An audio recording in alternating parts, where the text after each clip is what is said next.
This is Pam Electric Ghost. We're live on the air for the first time with Traci Hill. Welcome to the Pam Electric Ghost podcast. How are you doing tonight? I'm wonderful. Thank you for asking. How are you? I'm doing well. It's always great to talk to new people. We've been on the air since 2016, and this episode will be actually episode 950 of the podcast. Tracking on Apple Podcasts. Fantastic. And it's like we're trying to get the episode 1,000. So we've got your website up for those who will be listening audio only. We have consciousevolution.coach/California, and that will be fully clickable when we're published.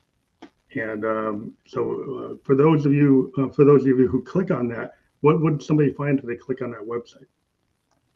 Well, it's actually just consciousevolution.coach. The California was my retreat, and that's over. Okay. But when they go to my website, they will be introduced to how energy and emotions affect our health and our overall well-being, how it plays a role in how we perceive our reality, our life to be, because frequency is everything. Frequency is everything.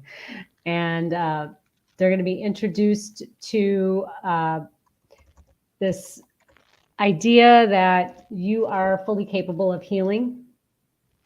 And I offer coaching, and I offer emotional clearing, and there will be appointment slots available through Calendly in my website.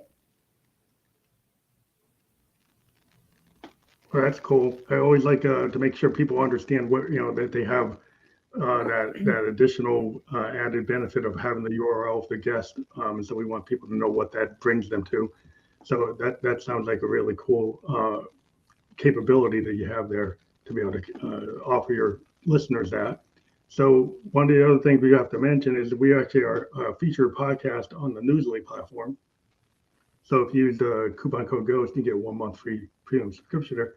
We're going to be on Newsly later tonight as the audio version of the podcast. So wanted to talk to you for this episode. I think what we're going to talk about is the featured discussion point is the science behind trauma, which I think I'm bringing up right now, is if you come up, there we go. The science behind trauma and disease. So when we get into that conversation, I don't know how you want to frame that, but that was the kind of primary topic, and then with the questions you like to answer. But maybe you would like to talk about like your approach to that. Yes. Okay. So as I said, frequency is everything. And I can get into, I'm not a quantum physicist, but I love quantum physics. And it's becoming kind of a thing right now. But essentially, when we experience trauma, and trauma means different things to different people, we usually think of the big traumas, but that's not always the case. When we experience them, if they're not released out of their body, if we don't release them out, they become trapped in our cells, in our body. And those trauma-sized cells will create a dis-ease or a lack of ease in the body, disharmony, and that will create a disease. So disease isn't really something that just like poof comes out of thin air, that I think a lot of doctors used to believe, they would tell you to believe. Disease is a culmination of many layers, but mainly cells that have experienced some sort of trauma, whether physical, emotional, mental, a trauma to their energetic self. And when there's enough of them, you will have disease or illness. So my whole approach in helping people remember that they can heal themselves is understanding that whatever you were diagnosed with or are experiencing in the moment is a culmination of so many factors, including ancestors and ancestral trauma, because their trauma has energetic frequencies aligned with trauma and disease, and those also get handed down. So I'll pause there because I'm sure there's questions.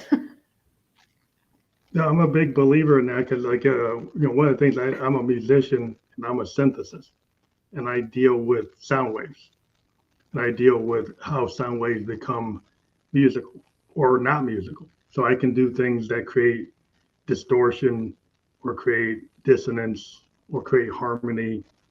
And when you're a musician, what you start to realize is when you put together some frequencies, you can make people feel comfortable or you can get them agitated. You can get them to dance, you can get them to all be holding candles. And so one of the things is that you can realize that energy vibration, a lot of musicians, we feel this is like, yeah, if you have a good vibration, kind of like the Beach Boys, good vibrations, there's something about that. There's something about those frequencies that actually can trigger behavior. And I'm a believer in it because I can see it. Because I can go on my piano, I can go on my synth, and I can do something, and I can get a crowd to act a certain way, knowing how those frequencies work within people. So I totally understand that. And also being a Buddhist, I believe in the law of cause and effect and harmony and disharmony. And, this is the whole idea of what you put out in the world. You put out positive energy, you get back positive energy. You put out negative energy, bring back negative energy. You can see it. It's all kind of works because it makes sense. It's holistic. It's like there's a consequence to what you're doing. Some people think, oh, words don't matter. Things don't matter, but they're all part of a whole. And when you start to see that, then you see the consequences of things that you did or your ancestor did, or it starts to add up. It does, and that's so well put. I love that you practice Buddhism. That's fantastic. So yeah, we call it spelling because we cast spells when we say words. So you're correct. And the energy we put out, like you're saying, you're talking about the sound waves in music, and I'm thinking of cymatics now. And if people don't know what that is, but that's frequency making shapes, and it's amazing. But that's, on the flip side, you can create beautiful music like you do, or on the flip side, you can use it as a psyop. I was in the Army, and I was in psychological operations, believe it or not. And they would play, I'm not sure exactly what kind of music, but heavy metal music in the villages to drive people out. So they were hearing it, right? But most music now it's tuned to what, 444? Yeah. Instead of 432. Yeah. So Yeah. 432 is the love hertz. That's where our body wants the music at, but it was changed so that we would be agitated and angry, and it would invoke the emotions of not so positive feelings. So this is real stuff. This is real science, because the military has been using it for decades, probably close to 100 years now, understanding that you really can affect somebody's body by using a certain frequency. And oftentimes you don't hear them. Think of a dog whistle. We don't really hear the dog whistle. It's just on a wavelength that our ears aren't tuned to. So there's frequencies all around you, like electromagnetic frequency is everywhere, and that's not good for you either. But it's about understanding how these frequencies affect you. And emotions, all emotions have a frequency attached to them, and they too will affect you. So the higher, there's a scale called the scale of consciousness, developed by Dr. David Hawkins. And that scale shows kind of I'll call it the hierarchy, but the levels of where your emotions lie. And, the higher you go on that scale, the more in alignment you are with being the all, enlightenment, seeing everything from love and enlightenment. Because most people are sitting at anger, and that anger causes issues with the liver and the gallbladder.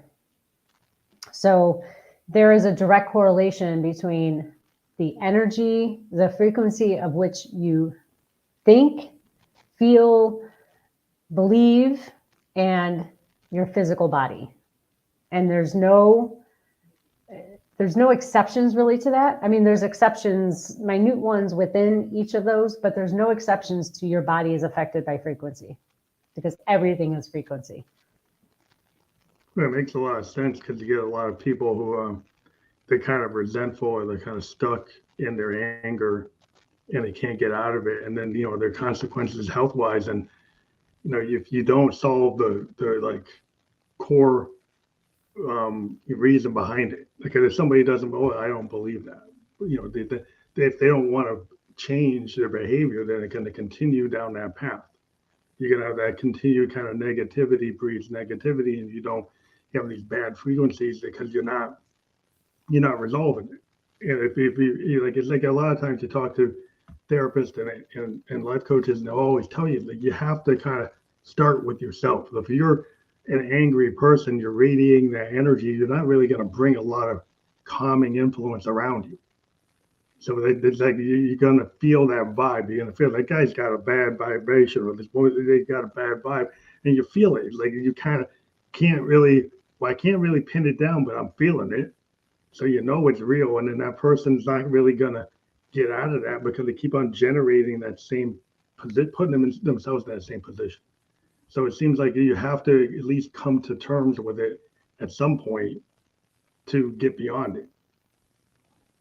Exactly. And, there's obviously been so mmany studies on frequency and then affirmations and how you can change your reality. And I'm sure you remember, and your audience remembers the movie The Secret. But there was, of course, a missing element in that, and that was, intention, and really creating a full 4D experience of manifesting. So manifesting, like you said, it's more than just saying words. Like I can say, let's say you want to lose weight.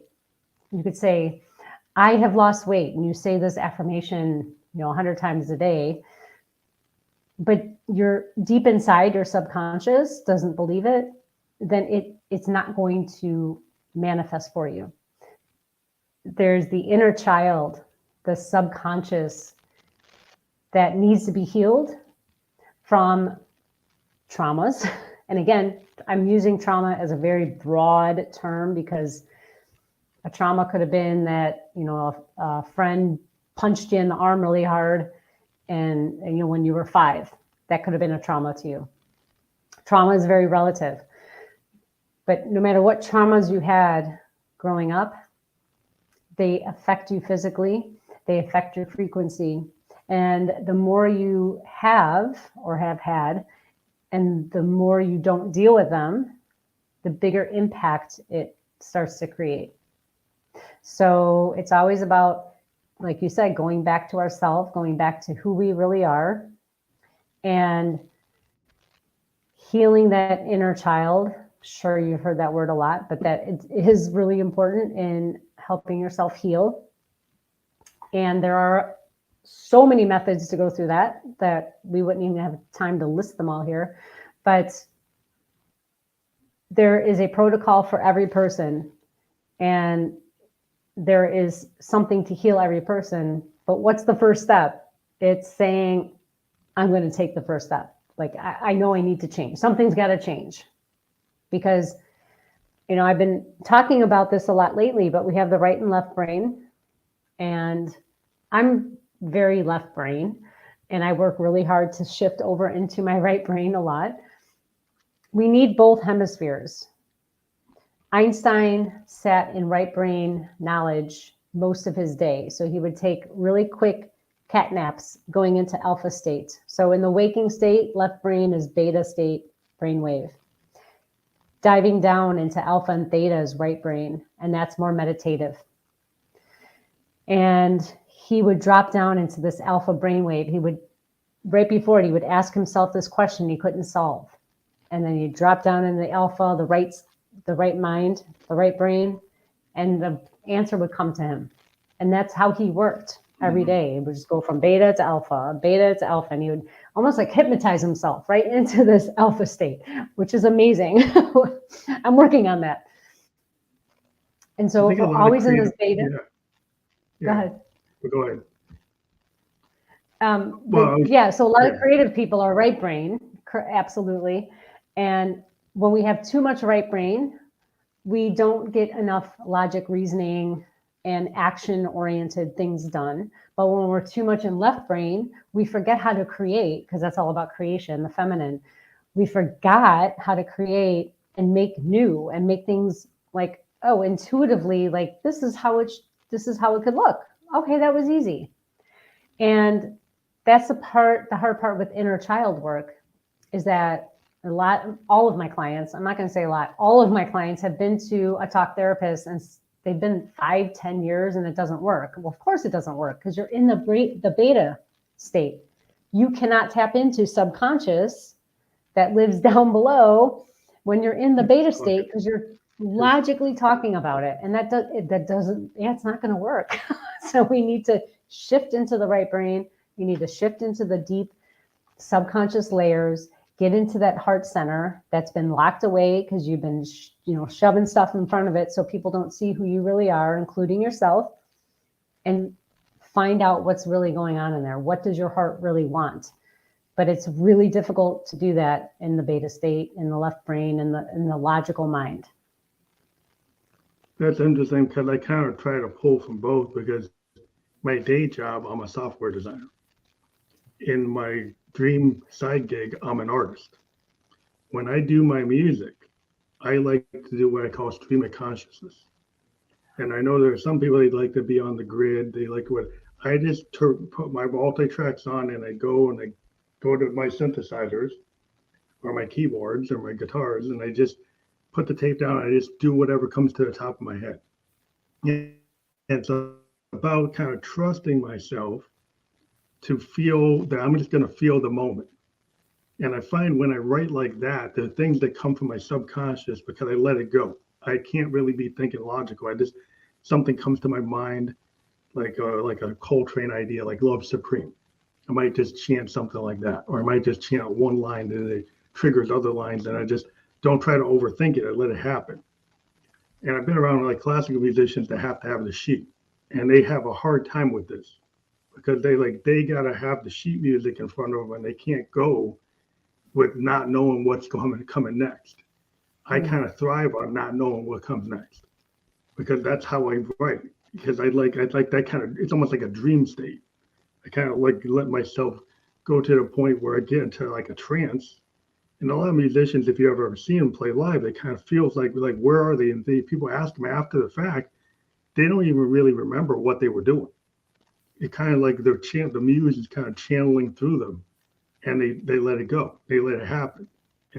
And it's hard to describe to people, but I think it's kind of like if you go into that kind of meditation, if you're with somebody that can trigger that kind of behavior, whether you're an artist or not, but it seems like that's what you're kind of getting at when you were talking about, like just talking is too logical. Correct. Yeah. It's yeah, and it's funny because when we think of creative people, creativity, we think of artists a lot, but it's also, I mean, someone who can build a city, that's an artist. I mean, I couldn't do that, but there's artists come in a lot of forms.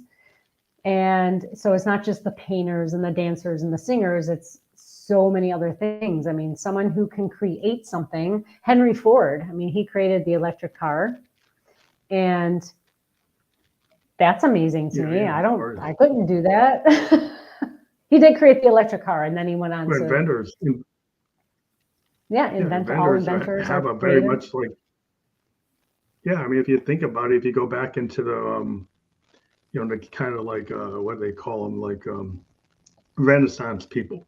The Renaissance person is somebody that has like art and science mixed together, right? That they can take the artistic tendencies, and you can see it with like Edison and Henry Ford and Tesla, Nicholas.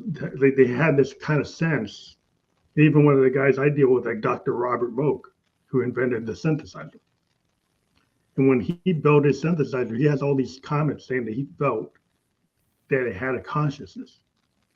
Even though he built a machine, there's all this writing where he felt like he was tapping into a universal consciousness, and he was interested that all the musicians that they were liked his instruments felt like it wasn't just a machine. Somehow it felt like it was alive. And it's a strange thing that happened, but when you have an inventor that talks like very metaphysical, you're like, wow, he's not just talking logic. He was talking about something beyond that. That's amazing. Yeah, there's a lot of people who will do stream of consciousness with whatever they're creating. I mean, it could be someone who works in their garden and they just know what plant needs to be cultivated, needs to be nourished, needs some, they just know. Then it's for your listeners, it's that when you lose track of time, when time is just like, you have no idea how much time has passed, you've been so immersed in something, and you get that flow. It's, the flow. Flow state. And I know in Buddhism, the flow is really important. You can't just keep giving and you can't just keep taking. There's got to be this nice revolving door flow. And that is, I guess kind of what we're talking about is this creative flow where you can tap into it and know that it's called your creative genius, because it's where you belong in the universe, where you can manifest and bring forth the things that other people will need from you and want from you. But for you, it's so easy that is where you should be at. That's your creative genius. And we've all been conditioned to work this like 9 to 5 crazy work week and use all that left brain activity. And that left brain, I think, takes up 80% of your carbohydrates. So that's why you crave sugar like most way through the day. And you want that sugar high or caffeine to get you back going again, because that left brain, man, it sucks up all those carbs. So if we can just drop into a meditative donut state, and the coffee. yeah, exactly. So, my whole purpose of helping people. How does subtle energy alchemy? Yeah. Go ahead.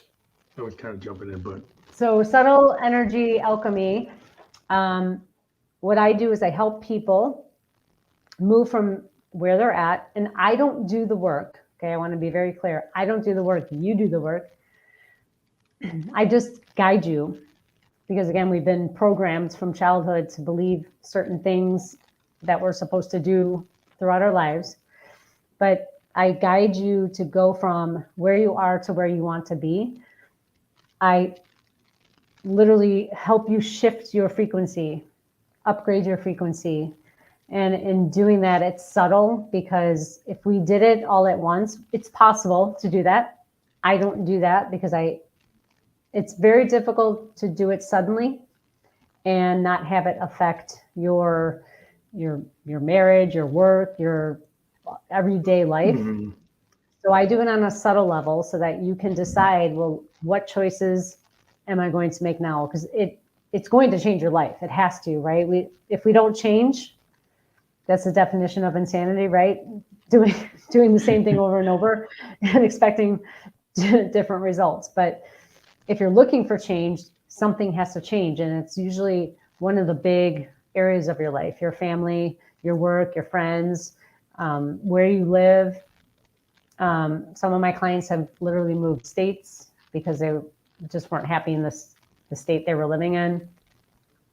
Clients have left jobs, clients have gotten divorced. So, but it's the path that you're looking for. It's just uncomfortable. And so to make it a little less uncomfortable, I do it subtly on an energetic level so that your body has time to catch up. Because when you're changing your frequency, when it's shifting, your DNA is literally changing, which is so cool. It's like magical. And it helps bring you into more alignment. So the more you do this, the more you align yourself, the more you shift your frequency, the more you get into alignment and the more you shift your frequency. So it's like, the ball gets rolling downhill, picks up speed, goes faster and faster. So it gets easier and easier, but it's not easy because something has to change. And that's the hardest thing for people. But again, it's done subtly so that you have time to adjust your sails. From my experience, it seems like fear prevents people from evolving. So a lot of times people are stuck somewhere and they're doing the same thing and people might assume they like it. But what I've experienced is a lot of people are doing the same thing. It's some level of comfort, but they're kind of stuck, right? And they're even though it's harmful and it's hurting them, it's kind of easier for them at that point to keep on doing that same thing, but they're not evolving, they're not growing, they're not getting out of that place. And as an artist, one of the things I find is like, if I just keep on writing the same thing, it's boring. So I have to challenge and go into different genres, different types of things, and do something I don't know how to do. A lot of people don't want to do that because it's fearful. It's hard. Like it's easier to do something that I'm the best at this. It's harder to go and suddenly, well, let's throw everything out and start all over again, right? Or it's hard to kind of like go and challenge yourself to do something you don't know how to do, right? And put yourself in that kind of discomfort. But in order to grow, I think as a human being, you have to kind of push yourself toward that, or you don't see what you could be. And I think that's where people, need to have like a mentor or a life coach or go to somebody that helps them with energy work to figure out how to get out of that cycle that they keep on finding themselves in. Yeah, that's a great point. Fear is, we experienced that during COVID. Everyone was very fearful, and a lot of not great things happen mentally, especially for people. So fear is a giant driving force, but usually in the wrong direction. So, change is hard for people. But like you said, I mean, what are your choices? You can stay uncomfortable and not change, or take the step and change and still be uncomfortable. So it's like either way, you're going to be uncomfortable either way. But, I know there's a comfort in discomfort, and there's a comfort in being in a position you don't enjoy. But what's the worst that can happen if you decide to take that step and change? What's the worst that can happen? You go back to the way you are? That's probably the worst that will happen. Because like you said, there's like people who go on the journey of kind of like discovering what is possible. Then you might find out like the place you've been living for 20 years really doesn't fit you anymore. Some of the people you've been around don't fit your new mindset, right? Because if they were constantly doing this thing that actually hurt you, but you were comfortable in that moment of being around the thing that hurt you, and then you finally break free of it, well, they're not probably going to want to go where you're going, because you're going somewhere where you don't want to be doing that. And you might find new people who are on that path, and not everybody is always on the same path. Like you said, even in the microcosm of your relationship, that person might not be on the path. The people around you out in the macrocosm, they're not, on your path. You may have to find individuals who are more, radiating where you are. So you get pulled, the law of attraction, you get pulled toward that, you get pulled toward you, and you're different now. So if you're different, then that's what happens. So right. It's not going to be what it was 5 years ago or even 5 minutes ago. it could be different because suddenly you're in a different place, and that's hard, I think, for people, because changing your environment. So I can see why you can't do it all at once. Because if you change your microcosm and your macrocosm all at once, you'd be like, "Where am I?" You say too big a leap, too big a leap. Yep. Yeah, and you bring up a good point. We are always changing constantly. If you're not changing, you're dead. I mean, that's just the reality. You're changing, your cells are shifting. Every 7 years, you're a brand new person between your blood and your skin and everything, the way things shed. You're a brand new person. You're constantly changing. It just, you're not seeing it on the micro scale, but your cells are constantly changing. Your environment is changing. If you look at the seasons, you look at nature. Nature is a beautiful way to look at how our life evolves. It's like we have the seasons, and we sow, we reap, we cultivate. It's time to hibernate. It's a time for movement, and that's always changing. So we have these small scale, large scale, and everything in between. Something's always changing, and you think that you're not, but you have to be, because otherwise you would die. I mean, we go through age change. I'm going through menopause now. That's new. So, that's a change for me. You might go through a divorce. You might go through a new job. All of that is changing. And even on a small scale, maybe you got new bed sheets. Something new, it's changing. We have to learn to go with the flow with change, because the more we could do that, it's like, why would you go down a river and try to swim upstream when you can just look down and go with the flow and just enjoy the ride? And right. I mean, even for myself. What's that? No, that's true. I mean, like, everything's changing, so much. Like, I'm graying and I'm balding. And I know a lot of guys, they're like, well, I got to solve that. And I'm like, you know what? I just like, that's what it is. Like, I'm not going to, my beard is getting gray. I could go be very vain and try to dye it so it's not. But you know what? I was like, it is what it is. And my hair, for what it is or not what it is, that's what it is. It's not there. So like, I was like, you know what? I come to accept where my body is with this, and I kind of go wherever else I'm going to go. I'm not going to worry about it, because that's where it's going. I love that. That's so refreshing. I got some gray hairs too, and I'm like, it goes gray, it goes gray. It's like that's the part of life. I mean, like, we should be excited to get older, because that means we're wiser, at least hopefully. I mean, why would you want to try to act like why would I go try to say, well, I want to make myself look 20 years ago? Like, well, that's what I was 20 years ago, but that's not where I am now. Right. Exactly. So I don't want to be 20. I kind of accept, like, I don't want to go make myself look like I'm 30 when I'm 55. I'm 55. It's like, I know there are guys that they want to project their 30 when they're 55. And I'm like, right. I'm not about that, because it's like, why? Like, why do that? And that's where they are. That's fine. Like, it's where they want to go.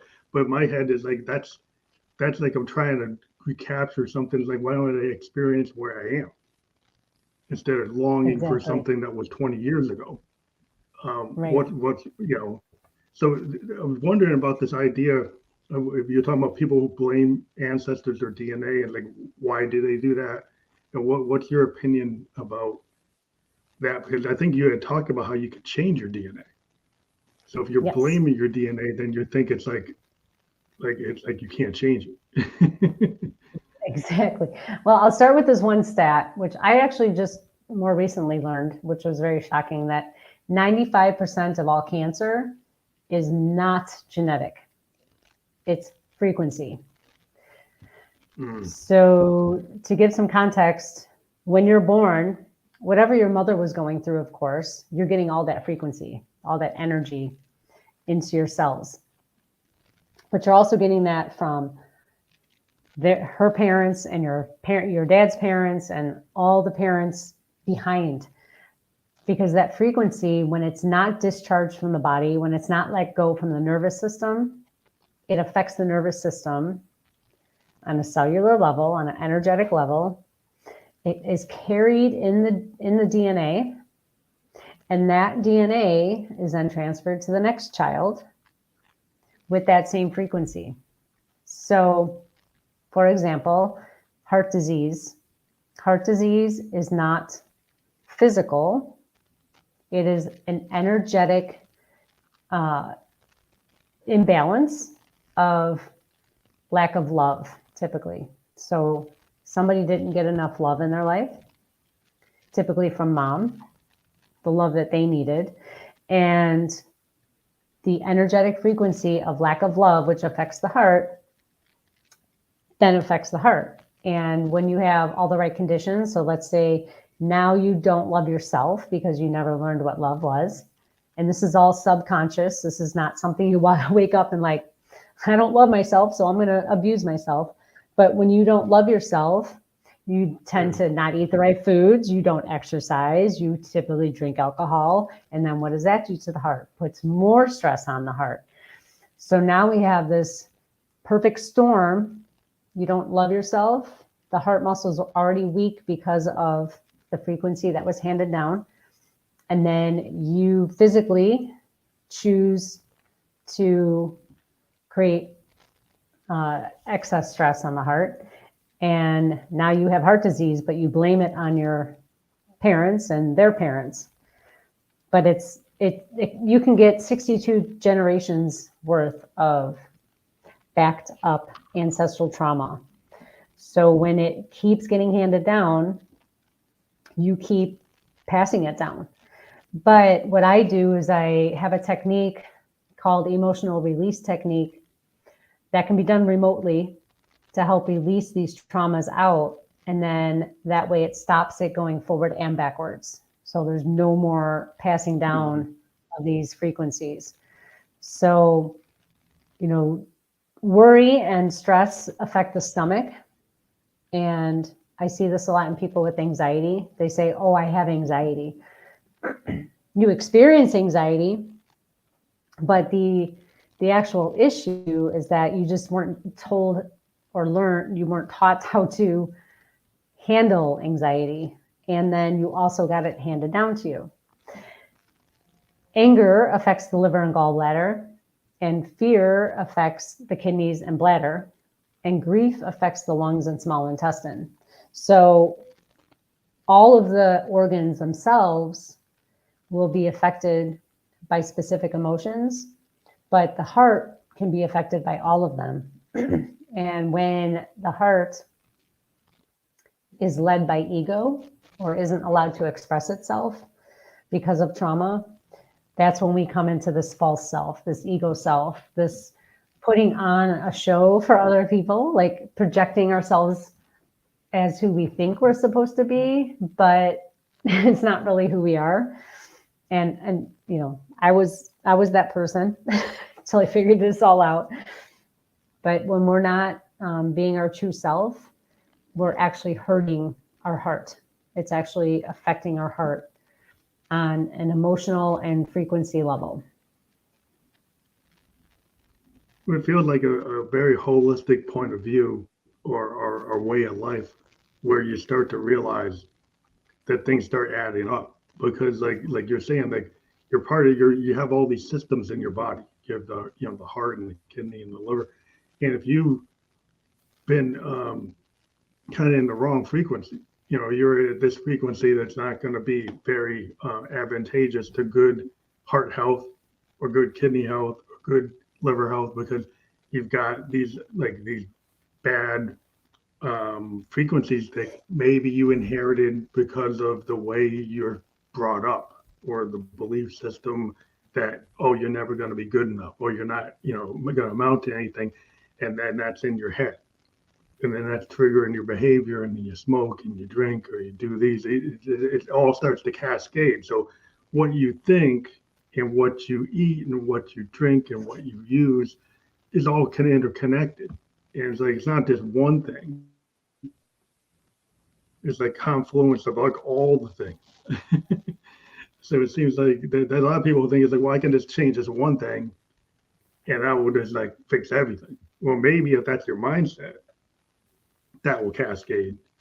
But if it's something else that's not like very foundational, then maybe you got a piece of it, but you don't got all of it. Right. And it's multi-layered. And you're like, let's say someone wants to stop smoking. So logically, again, left brain, beta brain waves, no, smoking's not healthy. It's a waste of money. So expensive. It's damaging your body. No one else around you likes it. But you just can't stop. You can't just be like, oh, I can go cold turkey. You could say that, but it doesn't work that way. We have to dig deeper and find all the layers and where this is coming from. This could be coming from grief.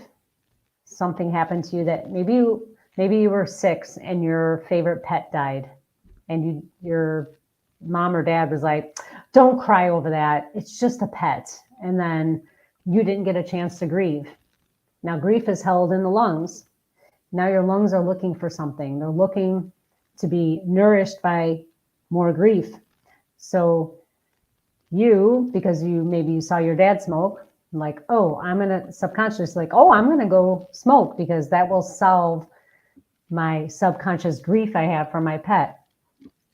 So at age 13, you start smoking because you still haven't gotten over your pet, though you'll never admit to that because now you're too cool, right, at 13. And so you start smoking, and the smoking now becomes an anchor for the grief you had from when you were 6. And until you get over that grief, it's likely the smoking will always be an issue for you. And, there's other ways around quitting smoking, but it's an anchor. Same with eating. There's something, I had a client, she always had the issue of going into a drive-through, ordering 2 meals, pulling over, eating them, hoping no one would see her, and then pretending it never happened, right? So she was eating a ton. Well, we found out it's from this childhood, one issue, one moment when her aunt made a comment about, oh, you don't want to be fat, do you? Over a cookie. And she was like 8 years old. And that triggered this whole life event of her hiding her eating because she didn't want to be seen as fat, but she wanted the cookie. So now she's eating, shoving it in her face in her car so that no one would see her eat it, but getting heavier and heavier. And she didn't know how to stop it. And so, she's 40-something years old, realizing that, oh my God, when I was 8, this happened. And that was the whole cascade into my downfall. So, this is not rocket science, I'm going to say, but it's just, we've never been taught this stuff in school. We've never been taught how to process our emotions. We've never been taught, how to discharge the nervous system from stressful events. And especially right now with all the things happening in the world, understanding that your nervous system needs to be discharged is really, really important. And I can go into that if you want, because that's interesting. I think it's very important because a lot of people I think the added stress of, having these devices like the smartphone and connected to you all day. I'm a child of the 70s. So you saw the news at 5 o'clock or 6 o'clock. That's, maybe you heard it on the radio, probably not, but because you're probably listening to the Carpenters or something. But, but today, like, you get stressed because you're getting all of this constant information overload. And then you're getting reinforced things that maybe are bad for you because like you're following some influencer that's like got this perfect image and it's like fake, but you're thinking that's where you should be. Right. Mm-hmm. So then it's just some unattainable thing you think you should be. And you're kind of, they got their own reason why they're pushing it because they make money. But when you're getting influenced by all these things and there's a lot of it's like nonsense. And then you're over being overindulged with all these mixed messages, and it's like, where's the truth of who you are and what you want? Mm-hmm. And like you said, there's a lot of things from your inner child. Maybe you misheard something, and then now you've got a problem that's just kind of just escalated over time, and now you're hitting a wall, and you go to a life coach, and you're like, well, how do I get out of this? Because no Right. one ever showed you in school, like you said, nobody ever gave you a home economics course or a special course on civics to solve your problem. Because nobody thought it was a problem. They didn't think about it, or they didn't consider it. So now you've got it, and you're like, well, this is real. How am I going to solve it? Exactly. Exactly. Oh my goodness. It's okay. So yeah, stress will literally kill you without a doubt. It will kill you. Um, but it will cause all kind of things in between. And I'm just going to give an example because people are like, that's not possible. It was an accident. But let's say you get into a car accident and it wasn't even your fault. Let's say someone hit you. I am telling you, 95% of the time, your subconscious led you into that incident to make you wake up to something, to make you see that there's a bigger picture that you're missing. There's something you're not seeing in your life.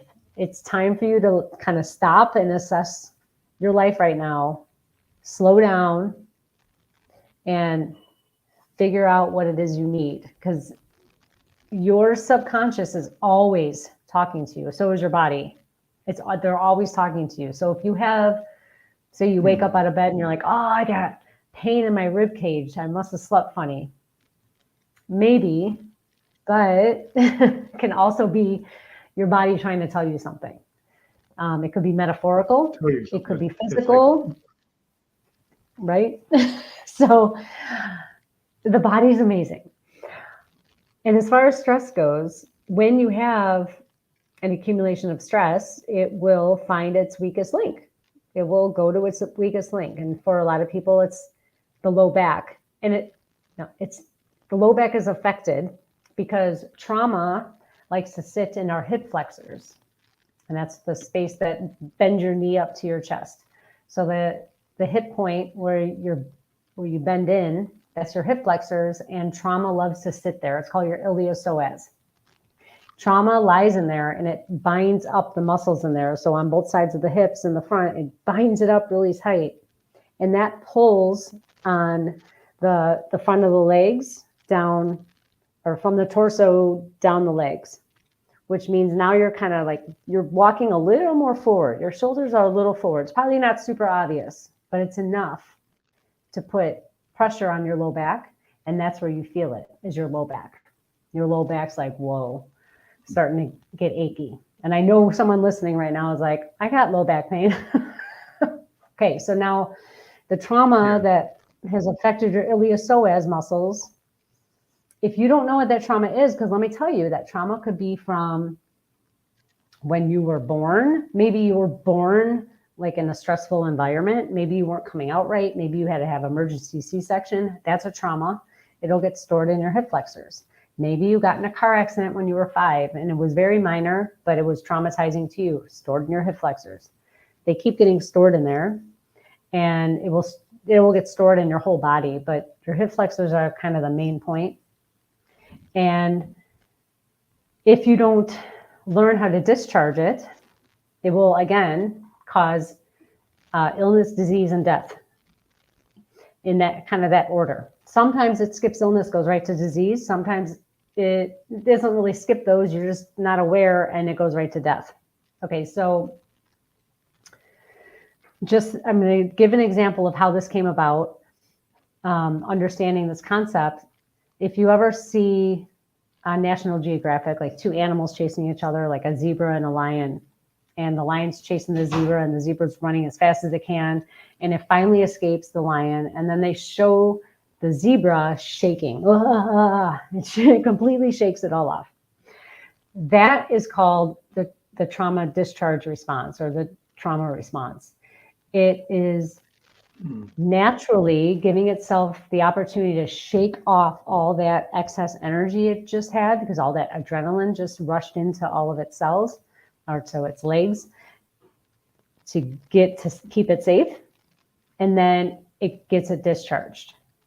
Now, as humans, we have all these adrenaline rushes, right? The news, like you said, the news and all this drama and influencers and social media and bills and family. And we don't shake it off.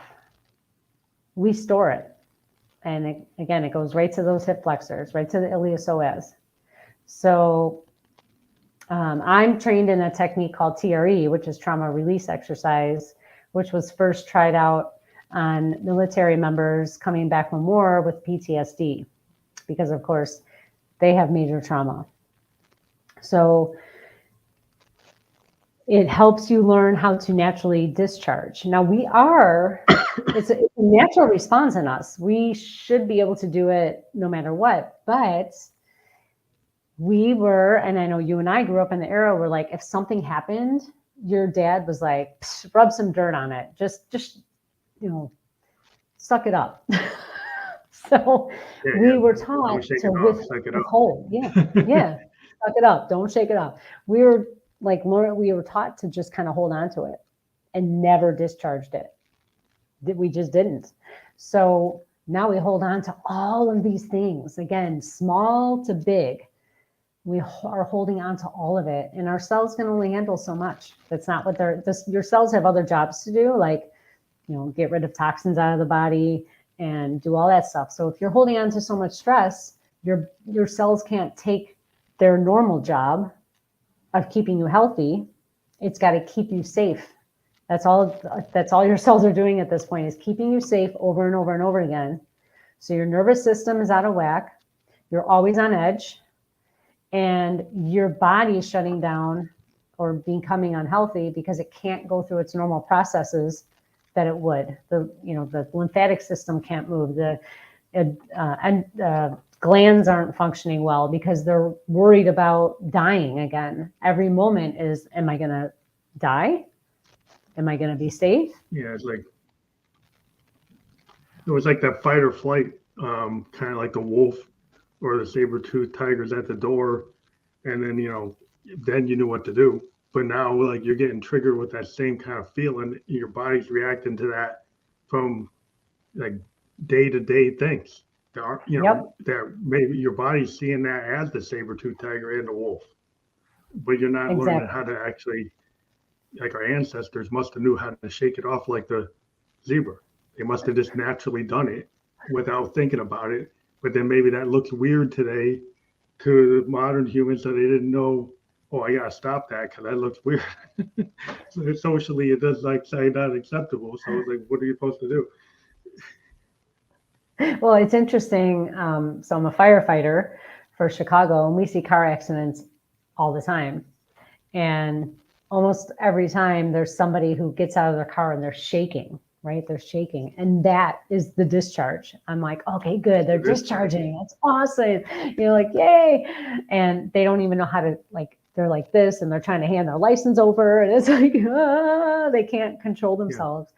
And they're trying to, but they shouldn't. They should just let themselves shake, and they'll discharge, the trauma, the stress. Yeah, but we probably got people have taught people oh, I should stop that. And that's the exact thing they shouldn't stop. And so that's where, some of our, things like what's normal, what's normalcy versus what is actually needed. And so it seems like there's a lot of things that we've forgotten as human beings. We've forgotten how to actually do the natural state things that, like, when you start to study, or you go to a life coach, or you go to somebody like yourself, you start to get people like, this is like you said, it isn't rocket science, that we've kind of taught ourselves out of our own behavioral capabilities that would have kept us in a good level, and we've kind of got it out of level because we're like, oh, that's weird, where it's different, or you shouldn't do that. It's like, yeah, it's exactly what you should do. That's so well said. Yes. It's like, I guess it's, you said normal, like what's normal. Because like what's my normal is not what most people normal is, like for me, tremoring's Yeah, normal. what's Um, relative. yeah. So I guess it's like what's natural versus what's societal normal because, Yeah, I guess I'm um, talking about the societal norms. yeah, the Yeah, we're kind of societal normal. imposed norms, So imposed yeah, norms that make you yes, do things that actually are not healthy for you, like the right. behaviors that people go into this, false kind of mask behavior, or not actually letting themselves shake it off, like letting your body shake it off.